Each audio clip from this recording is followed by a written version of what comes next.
காட்டில் இருக்கிற ஒரு மரத்தின் கிளை மேல காவியா குருவி யோசிச்சுட்டு இருக்கும்போது அதாண்ட ராதாபுரா பறந்து வந்தது. காவியா, இன்னும் அந்த கல்யாணத்தை பத்தி தான் யோசிச்சுட்டு இருக்கியா? யோசிக்காம என்னால எப்படி இருக்க முடியும் ராதா? உனக்கு பிடிக்காத கல்யாணத்தை பத்தி எவ்வளவு யோசிச்சாலும் என்ன பிரயோஜனம்? நீயே சொல்லு. தலைவலி வரும் தவிர. அப்பா அந்த விதமா சொன்ன உடனே என்ன பண்றதுன்னு தெரியல எனக்கு. யோசிச்சு சொல்றேன்னு சொன்னேன். ஆனா எவ்வளவு யோசிச்சாலும் ஒரு வாட்டி கல்யாணம் ஆனவனை திரும்ப இரண்டாவது வாட்டி கல்யாணம் பண்றது என்னுடைய மனசு சுத்தமா ஒத்துக்க மாட்டேங்குது. அது கிளியரா புரியுது. இதே விஷயத்த நீ போய் அங்கிளாண்ட சொல்லு காவியா. அப்ப கீர்த்தி பத்தி அவங்களே ஏதாச்சும் யோசிச்சு முடிவெடுப்பாங்க. அப்படி எங்க அப்பா என்ன யோசிப்பாருன்னு உன்னால கணிக்க முடியுமா ராதா? என்னுடைய யோசனை பிரகாரம் கீர்த்திக்காக ரெண்டாவது கல்யாணத்தை அவங்க பண்ணி வைப்பாங்க. அப்ப வந்தவங்க அவங்கள கீர்த்தியை நல்லபடியா பார்த்துப்பாங்கன்னு நினைப்பாங்க. அந்த நம்பிக்கை உண்மையான ரொம்ப நல்லது. ஒருவேளை பொய்யாச்சுன்னு என்ன ஆகுறது? என்னடி நீ சொல்ல வர? அப்பா யோசிச்சுதான் ஆகாஷ் காக்காவுக்கு ரெண்டாவது கல்யாணம் பண்ணி வச்சாரு. அப்படி கல்யாணம் பண்ணிக்கிட்டு வந்தாங்க கீர்த்தியை தன் சொந்த மகள் போல் பார்த்துக்கிட்டாங்கன்னா அது ஓரளவுக்கு நல்லா இருக்கும். அப்போ எந்த ஒரு பிரச்சனையும் வராது, எல்லாரும் சந்தோஷமா இருப்பாங்க. ஒருவேளை அவங்க ஏதாச்சும் குடைச்சல் கொடுத்தாங்கன்னா அப்ப என்ன பண்றது? வேற என்ன ஆகிறது? அந்த சிட்டி கொடுமைகள் எல்லாம் அனுபவிக்க வேண்டியது வரும். தன்னுடைய வாழ்க்கை முழுக்க கஷ்டங்கள் மற்றும் கண்ணீரோடையே கடந்து போகும். உண்மையை சொல்ல போனா அம்மாவா அமைஞ்ச சித்தி என்னைக்குமே நல்லதா பாத்துக்கிட்டாங்கன்னு நான் எங்கேயும் கேள்விப்பட்டதில்லை. ஆனா நான் இருக்கேன் இல்ல. அப்படி அந்த காவியா குருவி சொன்ன உடனே அந்த ராதாபுரா ஒரேடியா ஷாக் ஆகும். என்னடி நீ சொல்ல வர? உன்னுடைய ஆகாஷ் மாமாவை நீ கல்யாணம் பண்ணிப்பியா? அவருக்காக ஒன்றும் கிடையாதுல்ல, என்னுடைய அக்கா பொண்ணு கீர்த்திக்காக தானே. இந்த மாதிரி விஷயத்துல ரொம்ப வேகமா முடிவெடுக்காத காவியா. உனக்கு என்ன தலையெழுத்தா உங்க அக்காவோட புருஷனை திரும்பி கல்யாணம் பண்றதுக்கு? அம்மா அந்தஸ்துல இருந்து அவளுக்கு அன்பு காட்ட வேண்டிய பொறுப்பு எனக்கு இருக்கிறாதா? அக்கா சாகும்போது கூட கீர்த்தியை நல்லபடியா பார்த்துக்கோன்னு தான் சொன்னாங்க. தங்கச்சிகளோட வாழ்க்கையை சொதப்பி அவங்கள கஷ்டப்படுத்துறதுக்கு இந்த முட்டாள்காரிய அக்கா பண்ற வேலைகள் அது. அவங்க மட்டும் இறந்து போய் எங்கேயோ காத்துல நல்லபடியா சுத்திட்டு இருப்பாங்க. ஆனா உசுரோடு இருக்கிற நம்ம இந்த கஷ்டத்தை அனுபவிக்கணும். எல்லா அக்காங்களும் அப்படியெல்லாம் இருக்க மாட்டாங்க. அப்படி காவியா குருவி சொல்லிட்டு இருக்கும்போது அங்க ஆகாஷ் காக்கா பறந்து வந்தது அவங்கள நோக்கி. காவியா, ரொம்பவே பத்திரம். எந்த ஒரு நிர்ணயம் எடுத்தாலும் பார்த்து யோசிச்சு உன்னோட வாழ்க்கை நல்லபடியா இருக்கிற மாதிரி பார்த்துக்கோ. ஒரு தோழியை என்னால இதை தவிர வேற எதுவும் சொல்ல முடியாது. அந்த விதமா சொல்லிட்டு கிளம்பி போயிடும். அந்த காவியா குருவி தன்னை நோக்கி நெருங்கி வந்த மாமா ஆகாஷ் காக்காவை பார்த்து கோவமா பார்க்கும். என்கிட்ட உனக்கு பேசுறதுக்கு கூட பிடிக்கலன்னு எனக்கு நல்லா புரியுது காவியா. தெரிஞ்சும் அப்புறம் எதுக்காக என்கிட்ட வந்த? கீர்த்திக்காக. அந்த குட்டி பொண்ணு சாக்கா வச்சு நீ தப்பிச்சுக்கிட்டு வர.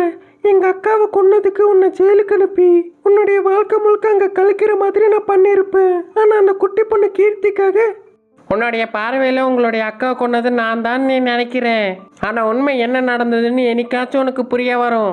சரி சரி, அந்த விஷயத்தை பக்கத்துல வச்சா இப்ப நான் எதுக்காக உன்கிட்ட வந்திருந்தேன்னா, நான் உன்னை ரெண்டாம் கல்யாணம் பண்ணலன்னா கீர்த்தி கொன்னுடுவேன்னு சொல்ல வந்தியா? இல்லை காவியா, நீ உயிருக்கு உயிரை காதலிச்சு அந்த தீபக் பத்தி பேசலாம் தான் உன்னாண்ட வந்தேன். தீபக் உன்ன மாதிரி கொலைகாரன் கிடையாது, அவன் நல்லவன்.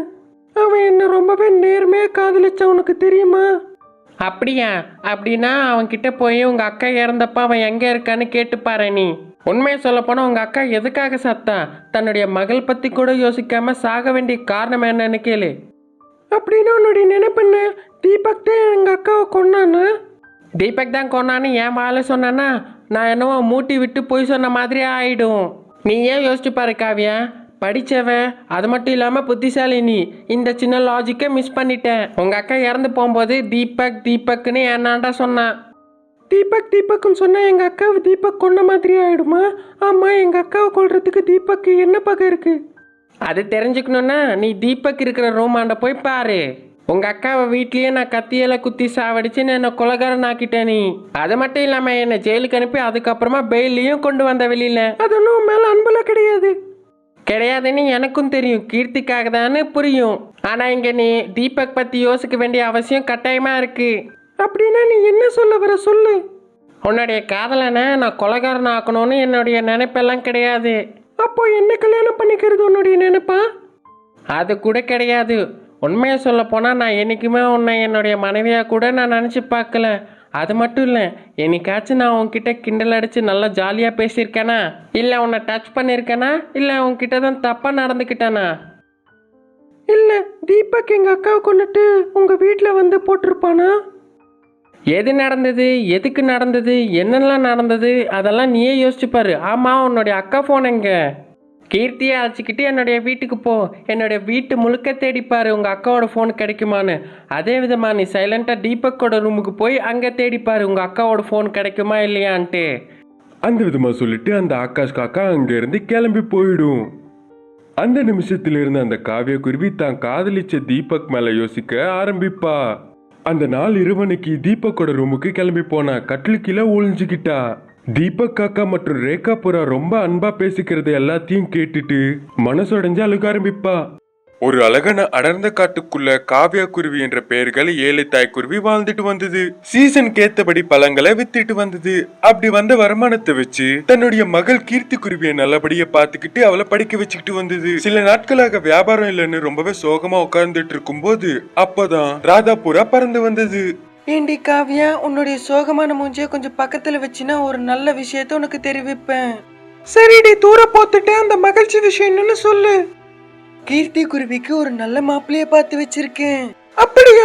பையன் எந்த ஊரு, எப்படிப்பட்டவன், அவன் என்ன வேலை பாக்குறான், மற்றும் எவ்வளவு சொத்தெல்லாம் இருக்கு?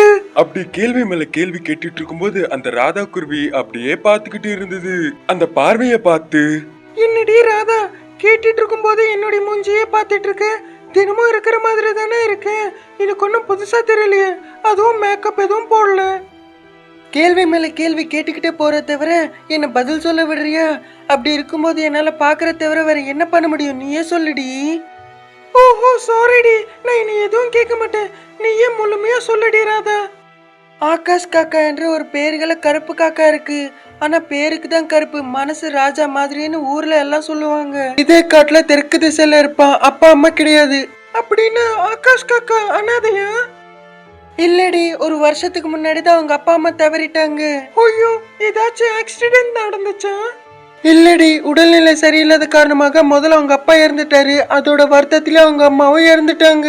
இப்ப அந்த பையன் தனியா தான் வாழ்ந்துட்டு வரான். அவனுக்கு 2-3 வீடு இருக்கு, அதுல வாடகை வரும். அவனுடைய சம்பாத்தியம் அந்த வாடகை வரும் வழி தானே? இல்லடி, அப்பா அம்மாக்கு உடல்நிலை சரியில்லாத காரணமாக படிப்பு நடுவுலயே நிறுத்திட்டான். அவங்க 2 பேரும் இழந்த வருத்தத்துல இருக்கான். ஆனா ஏதாச்சும் ஒரு வேலை கண்டிப்பா செய்வான்னு அந்த உறுதியை நான் தரேன். அப்படி சொல்லிட்டு இருக்கும்போது அங்க வாசு கொக்கு பறந்து வந்தது. என்ன பழங்கள் வேணும் வாசு? சம்மர் இல்ல ஆண்டி, ரொம்ப தாகமா இருக்கு, ஏதாச்சும் ஒரு பழம் சாப்பிட்டா அதனால என்னோட தாகம் தீந்துடணும். அந்த மாதிரி பழங்கள் 1 கிலோ கொடுங்க எனக்கு. அந்த விதமான பழங்கள் இருக்காதுமா கொக்கு. உங்ககிட்ட கிடைக்காதா இல்ல மார்க்கெட்லயே கிடைக்காதா? வெளியில மார்க்கெட் விஷயம் எங்களுக்கு தெரியாது, ஆனா பிரசன்ட் இவகிட்ட அந்த மாதிரி பழங்கள் எதுவுமே கிடையாது. சரி ஆண்டி. அந்த விதமா சொல்லிட்டு அந்த வாசு கொக்கு அங்க இருந்து பறந்து போயிடுச்சு. ஆண்டின்னு சொன்னதுனால அந்த புறாக்கு பயங்கரமா கோவம் வந்தது. போயிட்டு இருக்கிற அந்த வாசு கொக்குவை திட்டிக்கிட்டே இருந்துச்சு. இத அனைத்தும் பார்த்து அந்த குருவி சிரிச்சுக்கிட்டு இருக்கும். இத கவனித்த அந்த ராதாபுரா கோவத்தோட அந்த ராதா குருவி பாத்துக்கிட்டே முறைச்சு, நான் அந்த ஆகாஷ் காக்கா பத்தி எல்லாம் சொல்ல மாட்டேன் அப்படி சொல்லிட்டு ஆவேசத்தோட அங்கிருந்து கிளம்பி போயிடும் ராதாபுரா. மறுநாள் காலையில வீட்டுல யோசிச்சுட்டு இருக்கிற தாயாண்ட அந்த மகள் கீர்த்தி குருவி வந்திருப்பா கிட்ட. அம்மா, இப்ப வெயில் காலம் ஆரம்பிச்சிடுச்சுல்ல, அதனால எந்த வியாபாரம் பார்த்தா லாபம் கொடுக்கும்னு நல்லா யோசிச்சு வச்சுட்டீங்களா? யோசிக்கிறேன்டா கண்ணு, எந்த விதமான ஆலோசனையும் மூளைக்கு வர மாட்டேங்குது. எதை பண்ணாலும் முதல்ல நம்ம தாம பண்ணணும், அப்பதான் நம்ம நினைச்ச மாதிரி நல்ல லாபத்தை பார்க்க முடியும் இந்த வெயில் காலத்துல. மற்றும் என் கல்யாணத்துக்கு காசு சேர்த்து வைக்க முடியும். ஆமாடா கண்ணு, நானும் யோசிச்சுக்கிட்டு தான் இருக்கேன். ஆனா எந்த வியாபாரம் பண்ணலான்னு ஒரு ஆலோசனைக்கு என்னால வர முடியலம்மா. இப்ப நம்ம பண்ண போற வியாபாரம் சிறுசு முதல் பெருசு வர எல்லாரும் குடிக்கிற மாதிரி ஒரு ஜூஸ் வியாபாரம் பண்ணலாமா அம்மா? இப்ப ஜூஸ் வியாபாரம்னா நிறைய பழங்களை வச்சு நிறைய ஜூஸஸ் பண்ணணும். அது மட்டும் இல்லாம ஒரு ஜூஸ் செய்யறப்ப இன்னொரு ஜூஸ் வேணும்னு கேட்டு அந்த ஜூஸ் செய்யறதுக்குள்ள இந்த குருவி நம்மளுடைய ஜூஸை ரொம்ப லேட்டா செஞ்சு தராங்கன்னு ஒரு பரலைய கிளப்பி விட்டாங்கன்னா அவ்வளவுதான், நம்மளுடைய ஜூஸ் வியாபாரம் அடி மட்டத்துக்கு லாஸ் ஆகும். இந்த விதமா பண்ற பறவைகள் எல்லாம் இருக்காங்களா அம்மா? ஆமாடா கண்ணு, இருப்பானுங்க. நீ இன்னும் உலகத்தை முழுமையா பார்க்கல. நீ புஸ்தகங்களை படிக்கிறதுனால அதான் உலகம் நினைச்சிட்டு இருக்க. ஆனா அங்க எழுதுனதுக்கு வெளியில உலகத்துக்கு ரொம்ப நிறைய வித்தியாசம் இருக்கு. நீ போக போக தெரியுவ. இப்ப எனக்கு ஒரு யோசனை வந்ததுமா, நம்ம அந்த வியாபாரம் பண்ணோம்னா ஒவ்வொரு அடியா மேல போய் நம்ம வாழ்க்கையில முன்னேறலாம். ஆனா ஒரு பிரச்சனை என்னன்னா, நீங்க அதிக அளவுல வேலை செய்ய வேண்டியது இருக்கும்மா. இப்ப கஷ்டப்பட்ட உடனடியாக லாபம் கிடைக்கிற வியாபாரத்தை நம்ம பண்ணலாமா? இப்ப கஷ்டப்பட்டு எப்பயோ லாபம் கிடைக்கும்னு நினைச்ச வியாபாரங்களை நம்ம இப்ப பண்ண வேணாம். உன்னுடைய கஷ்டத்துக்கு லாபத்தை தர்ற மாதிரி வியாபாரத்தை நீ கண்டிப்பா பண்ணுவியா? என்னம்மா அந்த வியாபாரம்? இயற்கை விதத்துல கரும்பு ஜூஸ் விற்கிறது. நேச்சுரல் ப்ராசஸோட கரும்பு ஜூஸ் தயாரிக்கிற மிஷின் எல்லாம் வந்திருக்குமா. ஆனா கொஞ்சம் கஷ்டப்பட வேண்டியது இருக்கும்.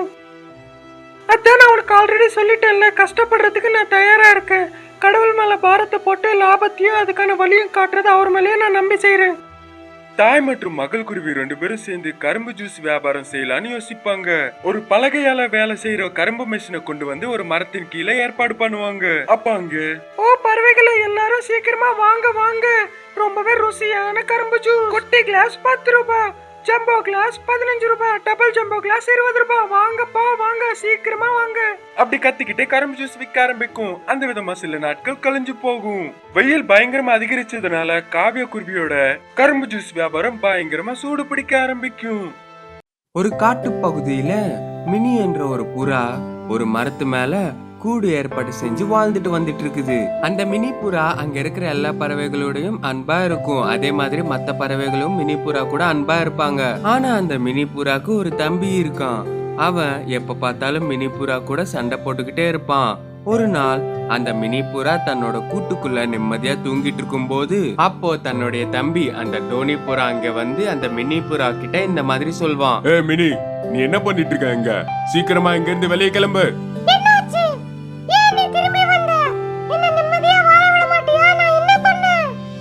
இத பாரு, நான் சொல்றத வாய மூடிட்டு கேளு. மரியாதையா எனக்கு காசு கொடு, நிறைய வேலை இருக்கு எனக்கு.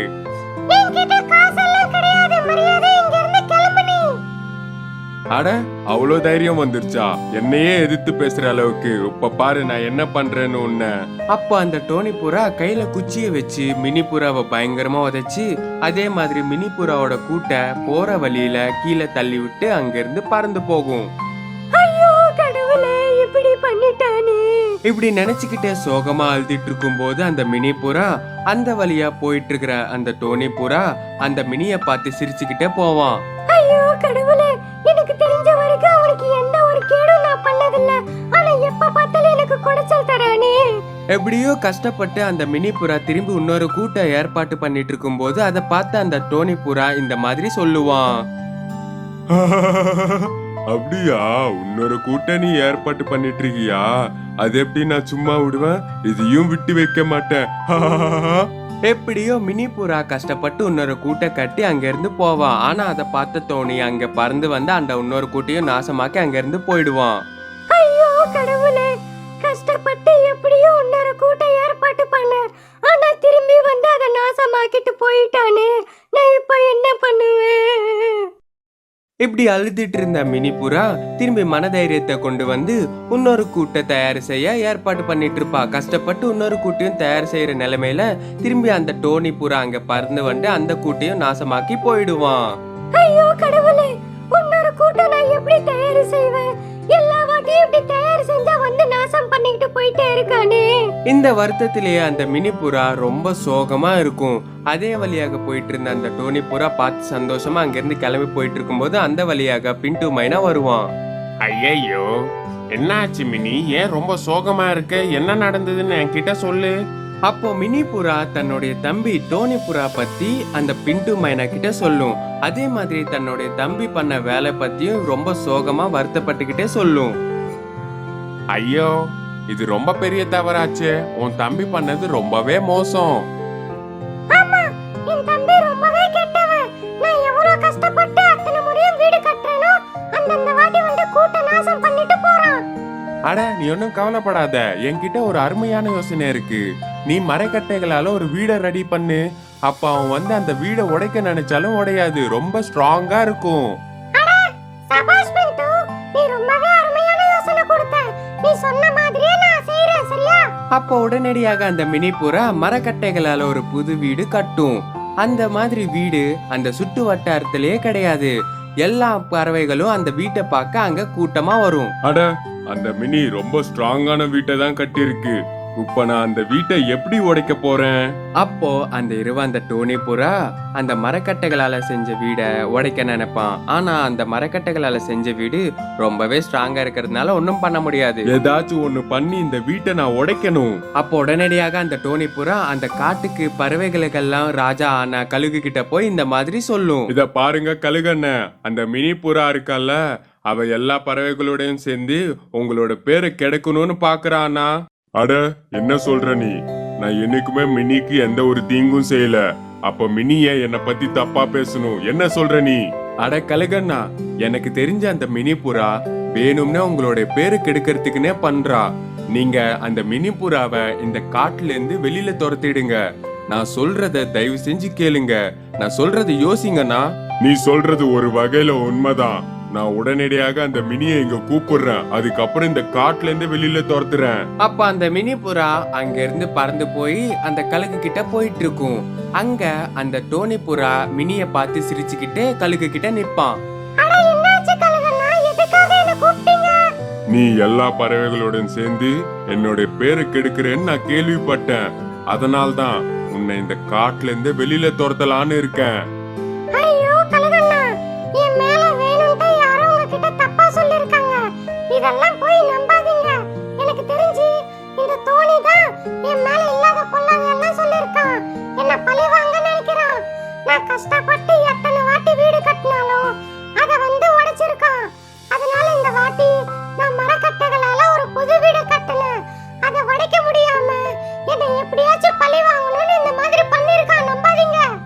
என்னது, மரைக்கட்டைகளால வீடு கட்டினியா? அது எப்படி? நீங்க எங்க கூட வாங்க கழுகண்ணா, நான் உங்களுக்கு காட்டுறேன். அப்போ உடனடியாக அந்த மினி புறா கழுக தன் கூடயே கூட்டிக்கிட்டு போய் தன்னுடைய புது வீடு அந்த மரக்கட்டைகளால கட்டின வீட காமிக்கும். அந்த வீட்டை பார்த்து ரொம்ப ஆச்சரியமா கழுகு இந்த மாதிரி சொல்லும். செம்ம மினி, செம்ம. உன்னோட வீடு ரொம்பவே அருமையா இருக்கு. ஆனா எனக்கும் இந்த மாதிரி வீடு ஒண்ணு கட்டி தர முடியுமா? கண்டிப்பாகவே அண்ணா. இதோ பாரு டோனி, இன்னிலேந்து நீ மினிக்கு எந்த ஒரு கஷ்டத்தையும் தரக்கூடாது. அதுவும் மீறி கொடுத்தீனா உன்னை காட்டுல இருந்து நான் வெளியில துரத்திடுவேன். தலைய தொங்க போட்டுக்கிட்டு தோனி அங்கிருந்து பறந்து போயிடுவான். அதே மாதிரி அந்த காட்டுக்குள்ள மினி தன்னோட புது வீட்டுக்குள்ள ரொம்ப சந்தோஷமா வாழ்ந்துகிட்டு வருவா.